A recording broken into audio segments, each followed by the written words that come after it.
ভুলেও কেউ DC park যাবেন না, কখনো না। শুক্রবার শনিবার তো কখনোই যাবেন না। দেখতে পারতেছেন কি পরিমাণ জ্যাম, রাস্তায় দাঁড়ানো যাচ্ছে না। টিকিট কাউন্টারের সামনে গিয়েও 1 ঘন্টা দাঁড়িয়ে থাকতে হয়েছে টিকিট নেওয়ার জন্য।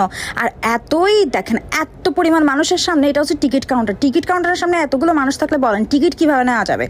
আর গেটে তো ঢুকাই যাচ্ছে না। আমি অর্ধেক ঢুকে বের হয়ে গেছি, দেন আবার অনেক কষ্টে ধাক্কির মধ্যে দিয়ে কি কষ্টে যে ঢুকছি ভাই। ঘোরাঘুরি তো বাদই দেন, এখানে তো ঘোরার কোনো সিচুয়েশনই নেই। দেখতেছেন কি অবস্থা, ভিতরে ঢুকা পড়া দেখেন। এখানে দেখেন একটা জায়গায় দাঁড়ানোরও জায়গা নেই। মানে দাঁড়ানো, মানে ছবি কি তুলবো ভাই। আমি গেছি আনন্দ করতে, আনন্দ একদম পুরো 12টা 13টা 14টা বেজে গেছে। মানে ছবি তোলার তো জায়গা নাই নেই। দেখেন একটা দাঁড়ানোর পর্যন্ত জায়গা নেই। এত খারাপ অবস্থা না, আমি লাইফে কল্পনা করতে পারিনি এত খারাপ অবস্থা হবে। এত বাজে সিচুয়েশন ছিল। দেখছেন কিভাবে মানুষ ঢুকতেছে, মানে এত কষ্ট করে টাকা দিয়ে আপনি টিকিট দিয়ে ঢুকবেন মানুষ দেখার জন্য, ফুল কিচ্ছু দেখা যাবে না। কোনো জায়গায় আমি একটু ফুল ভালো করে দেখতে পারিনি, একটু শান্তি মতন দাঁড়াইতে পারিনি। মানুষ এত মানুষ ভাই, যাবেন না ভাই, কোনোদিন যাবেন না। শেষে তো আরো বেশি করুণ অবস্থা হয়েছে। দেখ ভাই, কেউ বন্ধের দিন ডিসি পার্ক ভুলেও যাবেন না।